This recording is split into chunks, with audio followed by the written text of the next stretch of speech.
Jumbo, everyone. My name is Andrew. I'm here with my sister Erica, and we are all things parks. And today we are here to discuss one of our favorite things, and that is Mother Earth. Because without her, we wouldn't be here. So, tomorrow, or I guess today, because you're watching this on the 22nd, is Earth Day. And so, there's a couple of things going around at the parks to celebrate for Earth Day. And one of the big things going on is over at Animal Kingdom. They have their party for the planet. And so, as far as some of those things that are going on, why don't you tell them what to expect from that party? From that party, well, I feel like Animal Kingdom is a park that always does think about the Earth. Naturally, it has to. Yeah. So it'll be fun to see the new things. I know there's different animal meet and greets, I guess you could say. Different bingo games and things, sort of more geared towards the kids, but they're not going to leave out the adults. There'll be plenty of merchandise.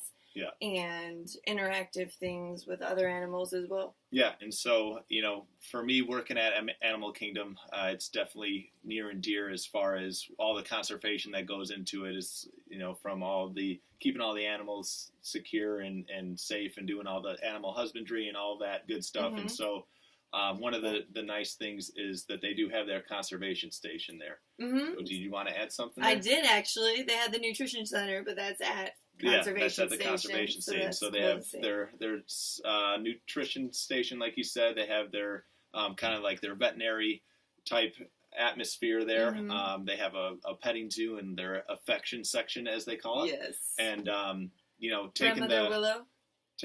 Grandmother Will's back there. You can catch a nice glimpse of Rafiki, not the real one, but he is back there, I believe, as a character meet and greet. Mm-hmm, he's back there. But they have a statue of him out there to commemorate it. And so you can take the Wildlife Express train out there.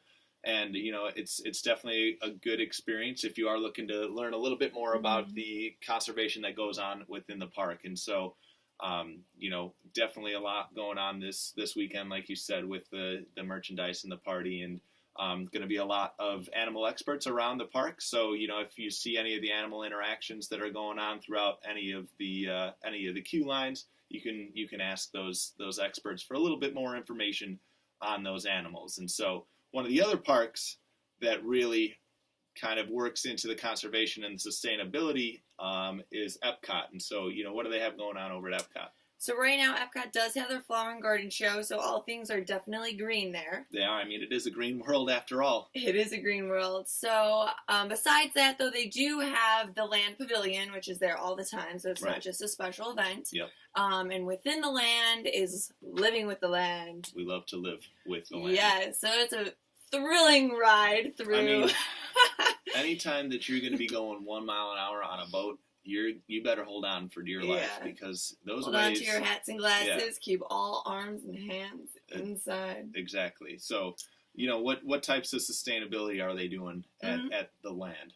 So the reason I'm calling this thrilling is because you get to see some of the first things that Epcot has come up with. So not even just anywhere, but this is just things Epcot's testing. Trying to find new mediums of where to grow food, essentially. So there's harsh conditions. They want to be able to provide food to people that live in conditions where things won't grow. Right. So it's cool. They have all this piping lined up with different plants in them, and then the water is continuously running through it. So it's able to recycle that water and save a ton of water on a daily basis. Yeah. I mean, like you said, great for dry atmospheres and dry environments. Mm-hmm. And then they have, different ways of growing as well, which, as far as what you're saying, kind of their aquaculture is what they have, where they're using fish to, kind of fertilize the plants that are sitting in the water, and then the plants in turn will oxygenate and kind of put nutrients in the water for the fish to grow. And so it's really cool. That's just, one of the other options that they have for their innovative techniques. Yes. And it wouldn't be Disney without some whimsiness. Is that a word? Yeah, I would say. Yeah, sure. They have hidden Mickeys, obviously, within this ride. Yeah. And they're always moving because they have these molds that are in the shape of like a 3D spherical Mickey head. Yeah. And edible Mickeys. Yes. The best kind of Mickeys. And the plant grows within it, so it'll form that shape. So they have huge pumpkins and watermelons. all taking the shape of Mickey, and they're so heavy that they actually have little hammocks, individual hammocks for the vegetables. I mean, Mickey's got to relax too. He's working hard out there. Let's get serious. So that's really cool. And in addition to that, all of these foods are in the restaurant. So they're getting Flying Fish and the Garden Grill, which the Garden Grill is actually located within the Land Pavilion. And then Flying Fish, not too far over on the boardwalk, gets this fresh fruits and vegetables for the restaurants. So when you talk about farm to table, this is now Epcot to table. Yeah, I mean, that's where I would like my produce from. Right, that's exactly. So, I mean, having that quick farm to table, like you said, or Epcot to table, know that the shelf life on the food that you're eting, it's fresh. It's fresh. It's coming straight out of those greenhouses. 50 feet away if it's Garden Grill, yeah. Exactly. And so the other thing that you had mentioned, when we were kind of talking about Epcot, was that the other chefs from the different resorts around the property and different restaurants around the property can request certain foods to be grown in those greenhouses. And so that's really cool because, you never know exactly what food is going to be from just a couple of miles away at the Epcot greenhouses. And so that is really cool. Yeah.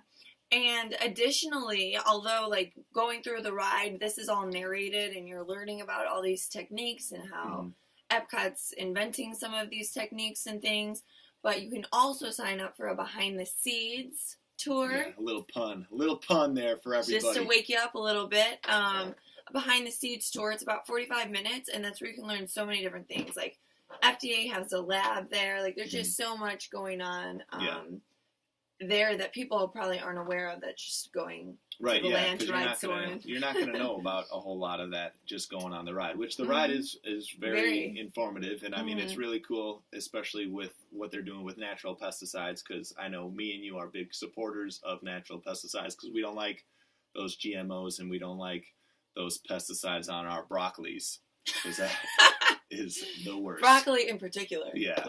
Get it off my broccoli, y'all.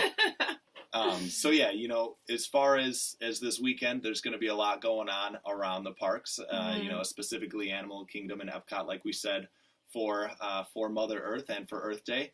And so get on out there, support the earth, and even if you can't get to the parks, try and do something this weekend to conserve, at your home, and local whether it's recycling, planting trees, whatever it is. And one of the nice things that Disney does offer also is their Disney Conservation Fund. So if you are looking to, give back and maybe you can't do something around your home, you can always make a change by making a donation. So, they'll be helping at-risk animals, and then they'll be helping also get kids introduced into nature. And we're having some struggles with Mother Earth right now. She's getting hot. Sure are. We got to cool her down. Toasty. We got to cool her down.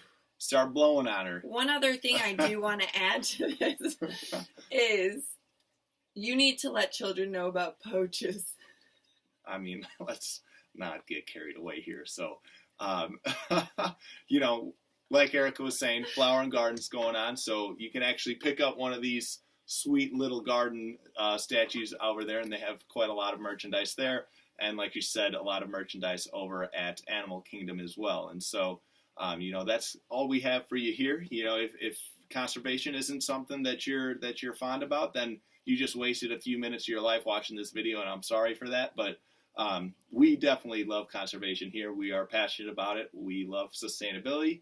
And, anytime that we can see those new techniques going into place and see people helping out, we are all about it. So, thank you for stopping in. Kwaherini. Go well, everybody, and we'll look forward to talking to you again soon. Happy Earth Day!